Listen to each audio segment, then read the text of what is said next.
Welcome to the Fit for Business and Life podcast, which is brought to you in partnership with Sharp Fit for Life and the Business Body Network, improving the performance and transforming busy, overweight professionals, business owners, and consultants along with their teams to become fitter, happier, and more confident. The Fit for Business Life podcast is all about sharing passion, knowledge, and expertise around business and personal performance. From myself, Martin Sharp, a 30-year change maker in business large and small, as well as bringing in special guests who are here to share their knowledge, their understanding, along with their inspirational stories, insights, tips, and practical know-how on how to be more happier, healthier, and higher achievement in your world. So why not follow this podcast? We're live on Spotify, Apple Podcasts, and Amazon Music. And if you're watching this on YouTube, then please hit that subscribe button and drop us a like. We very much appreciate your support. Now, sit back and enjoy this episode of the Fit for Business Life podcast, brought to you in partnership with Sharp Fit for Life and the Business Body Network. Now, our special guest for today is Luana. Now, Luana is an amazing lady. She's an actress and also runs an amazing business called Dauntless PR. Dauntless PR are there to help up-and-coming small businesses, large businesses get the exposure with media that they deserve in a real way by being able to share who they actually are and not who they think they need to be. So, Luana, tell us a little bit more about yourself. Oh, I love that introduction. That bit when you said helping people to be more of who they are, not who they think they're meant to be, because that's something that is just so important to me. It is, and I know from working with you and actually being a part of your community with all those other amazing coaches, speakers, business owners, etc. And it is such a big difference because, you know, in life, there's so many times, especially, for example, when you're working with marketing companies, where they are very controlling. They will say you have to have a certain line, you have a certain brand, you have a brand message, you have a brand voice, and all these kind of things. And it can be incredibly stifling. But that is not what the media are looking for. And that's not PR at all. And those are the kind of things that I've learned working with you. And that has kind of made one of the biggest differences. So, yeah, absolutely. It's got to be part of your intro, right? And you know what, not just for PR, but I think in other aspects of life as well. We've all got ways of doing things that work for us. And if we try and do things other people's way, if it's not aligned, it's not really going to work, is it? Yeah, it's interesting you say that because one of the things I say with my clients, especially when it comes down to, for example, how they kind of create a schedule or a plan that's going to work for them, is if they go online and look at all the fitness influencers and think, actually, no, I'm going to do that. I'm going to do I don't know. But let's say, for example, they're going to do the Wolverine workout and work out like Hugh Jackman or something, and they suddenly find they can't. They try it, they fail, they feel bad about it, etc. Because what they're trying to do is they're trying to fit Hugh Jackman's life with his goals, his ambitions as this amazing actor in his own right, and then their life with their goals, their job, their family, and everything else. It's hard enough living one life, let alone trying to fit two into one life. It just doesn't work. That's it. Like sometimes people will say to me, this works really well for people. Oh, I can't stand it, but I'm going to make myself do it. And I just think, why don't you just do more of the things that you love and the more of the things that make you feel alive? Yeah, and once you start doing those things that make you feel alive, it perpetuates because then straight away you start getting the results, you start feeling better, etc. And then other people start to see this and they want to be part of you. It's a bit like that kind of thought experiment. You go into a cafe or a pub or something, you want to speak to somebody because you know you're on your own. Airport hotels are a classic for this. You know, what do? You go into the cafe area and you choose the person who's looking the most depressed and down, and you know, or do you find somebody who's looking a little bit more fun, that kind of got a smile on the face, and go break out a conversation with them? You're more likely to move to people that are looking like they're having a happier life. Oh, 100%. And if it is something that, that you think, right, I need to do that because it's going to get me a certain outcome that I want, so it's going to be worth it. You can make it fun, can't you? Yeah, definitely. And again, having that kind of clear understanding of which direction you're going in, but not forcing it sometimes. And I kind of get it. You know, sometimes there's the whole fake it till you make it kind of approach, as Richard Branson would say. But you got to still become you. You know, you can only kind of mimic what other people do while you're in the learning phase of doing something. It's a bit like I always remember when I used to do karate years ago, and you go up through the ranks. So you get your white Yes. belt, your yellow belt, your red belt, your blue belt, your green belt, your black belt eventually. And I remember the chap, the sensei that was taking us, he's just said, and eventually someone taps you on the shoulder, usually 2 or 3 Dan grades in, and just says, why are you still doing this? You should be designing your own version of this. And this is why there's so many different variations of karate, because, while everyone does the basics, actually those little variations change. So from really deep, solid, strong stances to more upright versions, which are great for like fighting and things. You've got to become you. You've got to become the best version of you, right? Totally, totally. And I say this to people who come for PR as well, because sometimes people will say, like, I really don't feel comfortable in spotlight. I don't want to be in the spotlight. I just feel like it's something I should do. And I say, well, maybe not. It's not for everybody. You don't have to. It's for those who want that and who know that it's going to do great things for them. But there are always different ways to do everything, isn't there? Yeah, and I mean, with you've obviously been an actor, and that was kind of your roots, kind of thing. You're used to kind of spotlight, but Mm. even being in the spotlight isn't always the easiest thing. And I know from Oh your God, no. story, you've had some hell of a time, for example, with your PR in the early days. Yeah, yeah. It's something that a lot of people don't expect as they rise in visibility is how much is going to transform them, because they're going to constantly, it's almost like, working a muscle in a gym. It's like you build your visibility muscle almost. But when you get it for the first time, and let's say you're in front of people and you're being trolled, or people don't agree with you, or various things can happen, it can sometimes feel excruciating at the beginning, and you just kind of ease into it the more that it's done. Yeah, and I think, and again, knowing exactly where you've kind of come from and some of those kind of stories, I mean, it isn't nice when people are there, they're trying to provoke you or antagonize you, or like you say, it's just, some of it's just downright nasty, isn't it? Some of the comments that can come out of this. And I think some people, that idea of having that level of visibility and having that level of vulnerability in some respects can be quite daunting. 100%. But do you know what I've learned though? Everybody, like, naturally has some sort of, has an element of a fear of visibility, and that's completely natural. But something that I've noticed with PR is, it's not to be afraid of, and big visibility, it's not to be afraid of. It's the very thing that protects us. It's the thing that keeps us relevant. It's the thing that has people knowing who we are. Like, okay, I'll give you an example. There were a couple of CEOs in the press recently who were there for a couple of things. Okay, so there's the CEO who was caught in some, was it a Coldplay concert? Caught having an affair on camera or something like that. And all of that went absolutely crazy. Everybody was talking about it. But the thing is, that is the first time that people had heard of this CEO. I can't even remember his name off the top of my head. Was it Andy Byron? But it was the first, like, big type of visibility that he had had. And so now it's going to be very hard for him now to make a name as anything other than Coldplay affair guy, because that was the only frame of reference that people had for him. That's what he's going to be remembered for.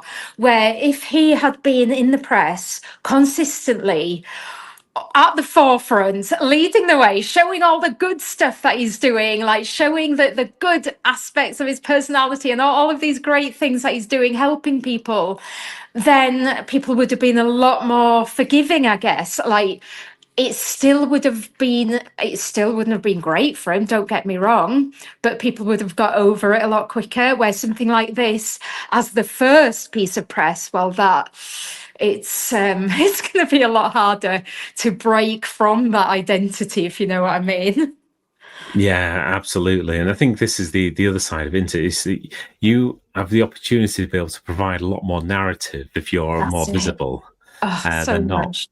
And So much. You know, in my early days when I started in business, I was trolled really, really badly because of a few things, like some, I won't go deep into detail, but somebody had a personal vendetta, and it grew and it grew, and it like these people were intent on bringing me down, and I did the thing that comes natural to most people initially, which was I hid. You know, that's what happens. That's our human instinct. Um, and then when I came back and I thought, right, no, you know, this is not what I should be doing. I should be getting louder. And so I did that. And instantly, like, the noise stopped. And of course, it clicked then that I was in the more powerful position because I was the one with the platform. I could go and speak to millions in an instant, where they could spend all day messaging people on social media and not reaching a fraction of the people that I could reach in 10 minutes. yeah, and that is kind of one of the biggest differences is that ability just to be able to go out there and say, yeah, this is actually who I am. This is how it's happened. And there was that recent I've got that. We're both dreadful names today, aren't we? But there was the other lady as well, who's another actor from America, where there was a lot of deep fake images done of her. And then the kind of Mm. first time she saw it was like 2 years afterwards. And it's like, oh my God, have you seen all this type of thing? But because, again, she's got the platform, she's able to then go on and say, no, this is not me, and be very, very forthright and actually then show that whole of her back catalogue of things that she has actually done. It kind of reinforces actually who she is, as opposed to being this. I mean, an AI at the moment is kind of capable of doing these things, and it is creating this kind of matter of distrust. It is, and it's advancing so fast as well. And you know that's the other thing as well, isn't it? Like, AI has so much information. We need more than just to be able to share information now. You know, and people need to know who we are, our personalities, our values, our opinions, our backstories. Like, those are the things that make us unique. Yeah, absolutely. And we've kind of talked before around, for example, how we can use things like the media to be able to help with regards to the performance of businesses, with regards to our own personal performance, because again, you're able to talk to more people. So if you've got, for example, a great message that you want to get out there, it's a nice way of being able to do that. But so long as it kind of dovetails in with what the media is looking for. Yeah, exactly. It's like, you know, those Venn diagrams that you can get. It's finding that balance between, like, what you want to say as an expert, what the journalist wants, and finding that sweet spot that's right in the middle. And then it becomes a win-win, you know, like you're giving the audience that journalist what they want for their audience, and you're getting what you need out of it as well. And that's the beauty of earned media. I love it. Yeah, but the key thing is it's got to be you. It can't be, for example, Oh, from an 100%. AI. And I think this is where a Oh, lot of yeah. people have started to fail. Is some people literally just passing everything back to AI, but people can tell. People can tell, and it's just getting lost in the noise. Like, here's a big thing, right? People tend to think that the media wants perfection, and it doesn't. Like, it wants you, the human you, like, with your flaws and everything else. It just wants you, like the everything about you. It doesn't want you to be anything different. It doesn't want you to be perfect. Yeah, absolutely. Because the reality is what people believe is the perfect version is sometimes so bland and so That's it. it's so curated that actually it's not interesting. You've kind of That's lost it. that bit of humanity that really kind of people connect with. Yeah, that's exactly it. Like, people try and be perfect, and what they're doing is they're losing their edge, because they're softening the edge, like they're losing what it is that actually attracts people to them. Um, and I think it comes from this wanting to be liked, or being afraid of doing things wrong, and all of that kind of stuff, which is all perfectly natural. But we are flawed as human beings. We're not perfect. It doesn't exist. Yeah, absolutely. And it's interesting kind of touching on that kind of fear response, because it is such a big driver that the whole of our consciousness is there to almost like keep us alive, make sure we procreate, and make sure we're there to look after the next generation. So having this thing there then that actually is putting you into the limelight, which is, it's almost, if you think back to how zebra or wildebeest are on the plane, you're isolated from the herd, and that straight away creates that risk, because you're more likely to get picked off by a predator. And I think that's where for example, that whole fear kind of response is so primal in many people. Completely. And it's just not natural as well. Like, if you think back to the natural world, we weren't like getting in front of big crowds and talking. Like, we weren't on, certainly weren't online. It wasn't even around. But, we would just be in these small groups of people. So it takes a lot of badassery. Like, only the most badass will continue to get visible and continue to increase that visibility, I'm trying to say. What a lot of people will do is they'll dip their toe in and they'll run before it's had any chance to have any sort of big effect. And it is because of those natural responses. Like, it's really fascinating, I find, how much we need to be aware of those all these years later. Yeah, and it's interesting you talk about the awareness side of it. That was pretty much where my mind was going, because I was kind of thinking, actually, a lot of the things you do is around training and almost bringing some of these things to conscious thought. So I actually become aware of it. Yeah, that's a great word to use again, Martin. But if you think about, for example, when you're going into interviews with journalists, with anybody in the media and things, some of them can be quite provocative. They might be looking to almost provide some almost adversarial kind of questions. I mean, many of them, certainly from my experience, have been great, really nice people to chat to. But you have to know how to have those conversations, and if you haven't prepared and you haven't actually gone through that process, then you can stumble in and stumble through those conversations and maybe come out of the other side feeling a lot worse. And I know, again, this is something you found early on in your career, and certainly something you've helped so many people with. Yeah, and it's not just about knowing what to do in these situations, it's about so much more.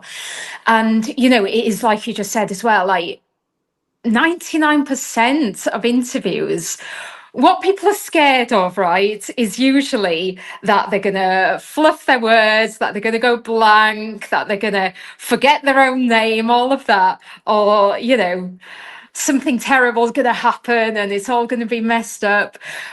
What usually happens, or the host giving them really challenging questions and stuff like that, or not agreeing with them, that kind of thing, they're the usual fears.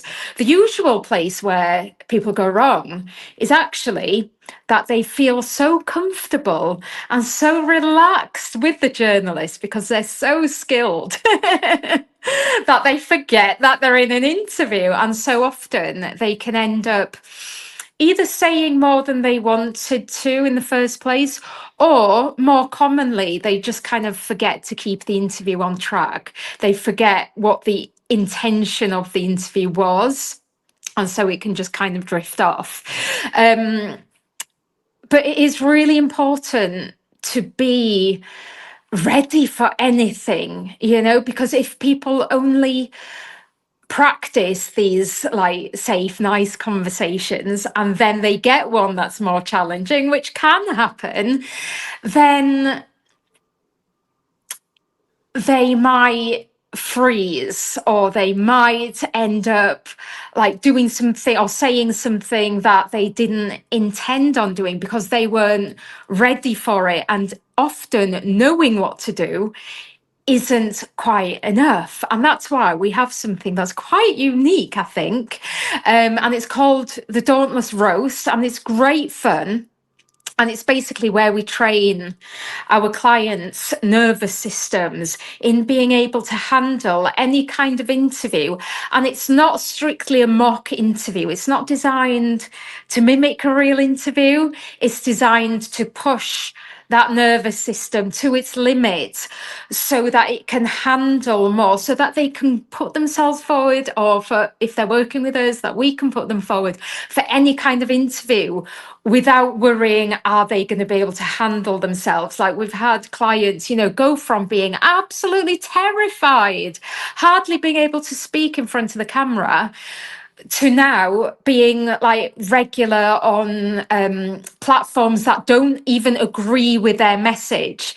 Like, I'm thinking about one who's a regular on GB News now, who always goes in there for debates where they do not agree with her, and she always handles herself beautifully. Like, it's amazing to see, and it's because these sessions are so powerful, because they condition the nervous system so they automatically fall into doing the right things rather than having to stop and think about it. Where if we're in fear, well, you know, like we can go into freeze, can't we? Like, our minds can just go blank.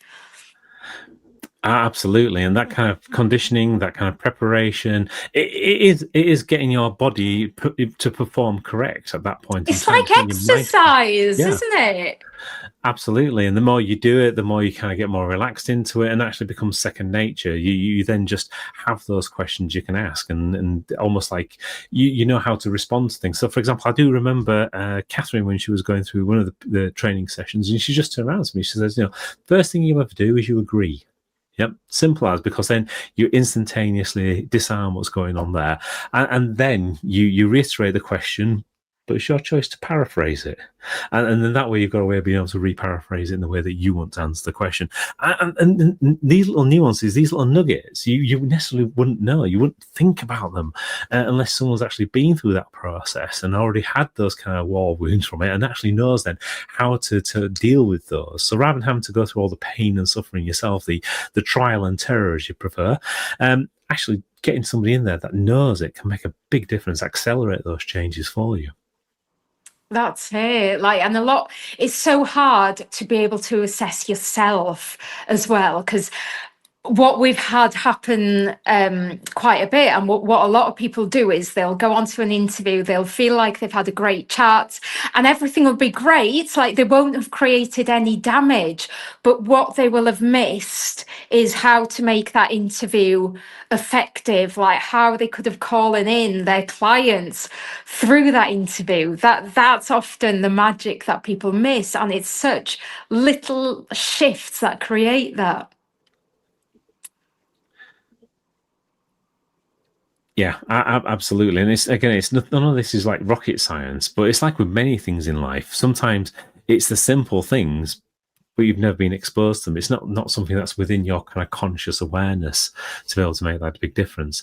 So obviously we talked about bits of your experience, talked a little bit about the Dauntless PR, but when it comes down to working with your clients and getting the most out for them, what have you found as sort of been the top kind of biggest changes you've got them to make that actually makes them perform better when it comes down to PR? Exactly what we were talking about earlier on in this episode, and that is just expressing themselves fully, not saying what they think the journalist wants to hear, but giving them something that they never would have expected, something real that's come through them, not just going to ChatGPT for their answers, but speaking what is in their heart and what they know to be true, and also not thinking about, is this what people are going to like to hear, but to think, is this what's true? Like, is this what I want to express? And just to be able to do that, without overthinking it. The more people overthink and try to be perfect, the more they tend to block themselves, and the more they just let themselves express themselves, that's when the magic really, really starts to happen. Brilliant. Yeah. And I think, again, it's so powerful. Just it's going back to that whole principle of just being you more than anything else. It's so And cheesy, isn't it? But it's yeah, so true.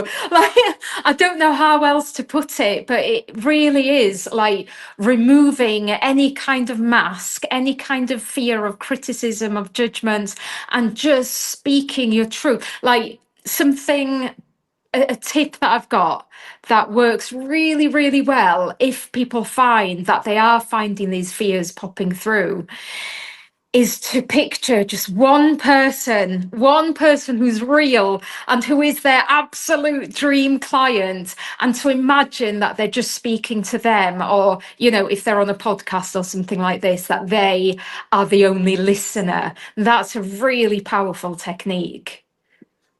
absolutely. I mean, when it comes down to doing a lot of the business change side of things, I do get people try and concentrate specifically on, who is it that they're changing for? Actually picture that person, name that person, and Yes. the more you can envisage them, the more you can think about, the kind of questions they would ask you, the result that they're going to get from that, and actually how it's going to affect their lives. It's so powerful being able to do this. So we really are touching on lots of kind of mind kind of techniques that really kind of put you into the right place, put you into the right zones, like that preparation piece, that piece around actually almost anticipating what's going to happen next. So again, you bring in those great skills that a lot of kind of business people already have. It's just applying those skills of things like risk assessments and stuff, actually into a different area of life. That idea of understanding who they're actually working with, their kind of stakeholder management kind of elements of it, and bringing that back into to being the forefront of their own mind. Yes, completely, completely. Nice one.